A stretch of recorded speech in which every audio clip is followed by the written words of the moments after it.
Hey guys, welcome back to this tutorial for CloudLogin. We're in part 2, so we're going to go over the C# code and the game platform today. So where we left off was I have this, I'll actually move my little picture thing here.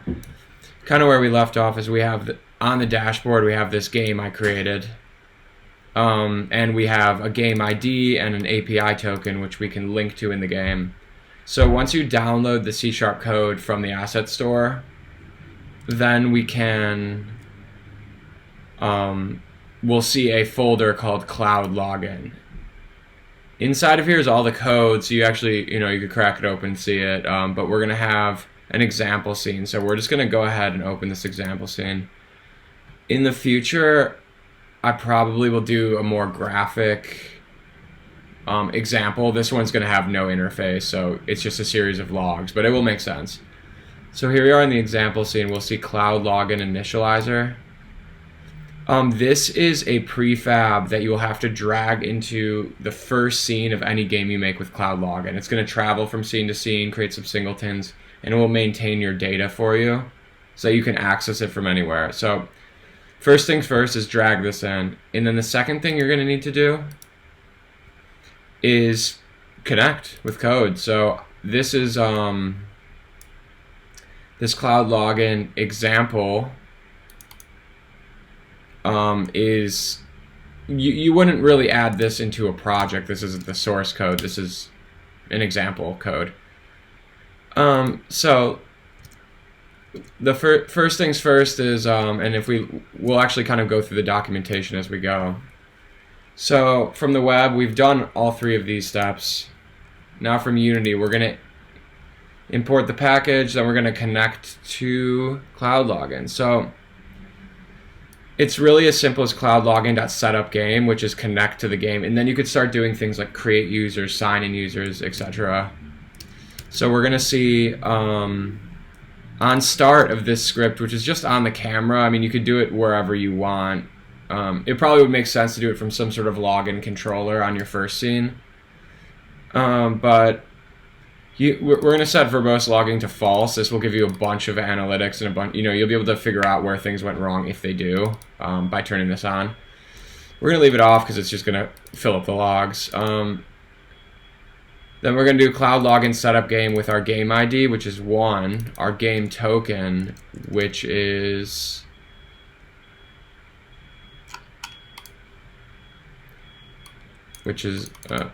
this. So it looks like I already had it in there from testing, but now what is this example going to do? Well, it's just going to go through a series of flows. So we do setup game, we take our game ID and our game token, and then a callback. And every callback is going to have a message and a has error. So if something went wrong on the server, you'll know. Maybe user already existed, I don't know. Or that wouldn't be for this, but that could be for sign up. Cool. So if it has an error, we're going to show the error.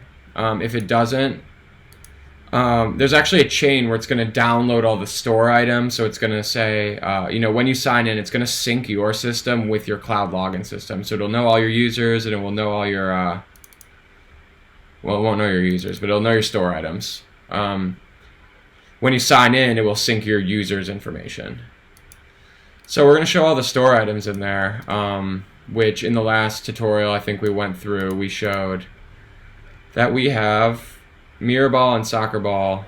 So we'll go back to here.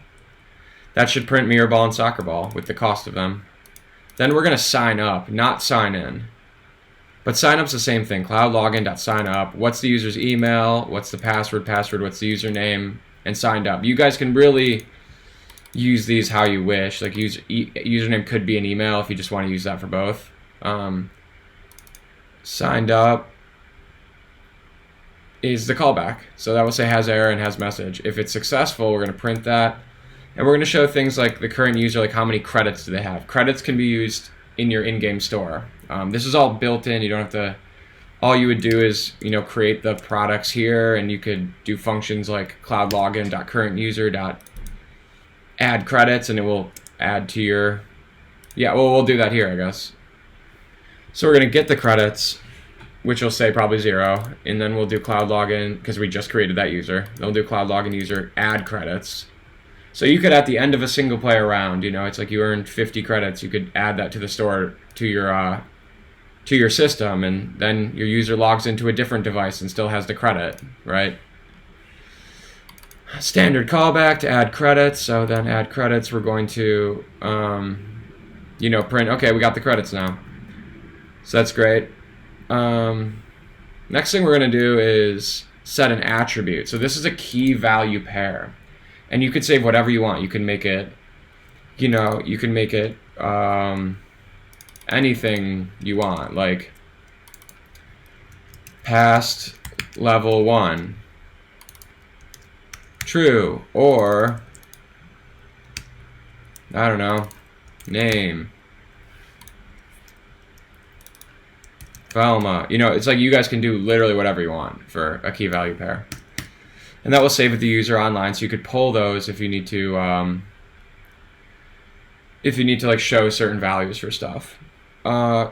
Cool. So this one's going to set your user's color to blue, and then on the callback, and keep in mind this is how you would be coding in your example or in your program. So when they hit the sign up button, you might, if the fields are filled out, you might pass them into here, right? Start a loading indicator, and then on callback, show the error and stop the loading indicator, or go to the dashboard scene, whatever. Cool. So we set the color blue, and we set this callback. So we navigate through here. We're gonna show the current color attribute, which is CloudLogin.currentUser.getAttribute value. We set the key, so we're getting the key. You wouldn't pass in the value. It's like a dictionary. And then that's gonna bring us to our last thing. Now that we have those 50 points that we gave ourselves, 50 credits, store credits, we're gonna purchase the first store item, which I guess in this case would be Mirror Ball. But this is just an array, so you can get a different one, and you could pass in the ID or the item itself. But yeah, it's just going to tell you your current credits, and it's going to say purchase the item. So let's run this and see how it looks. And yeah, all of this stuff is on the documentation. It takes you through each individual item, sign up, signing in. It'll show you how to do all that. So it's all here. All right, so we'll run this example, and then we'll call it for this section of the video. So let's hit play.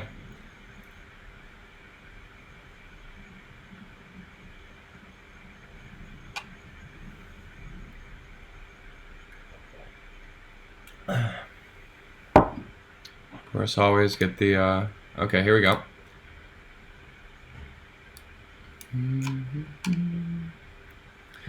Yeah, so, game is connected, so we connected, then the store items, like we showed up here,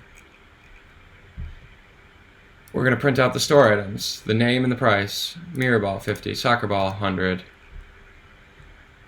We're going to add credits. Before credits are 0. On the callback, the after credits, CloudLogin user, current user, get credits are 50. What's the current attribute for color? Well, we don't know.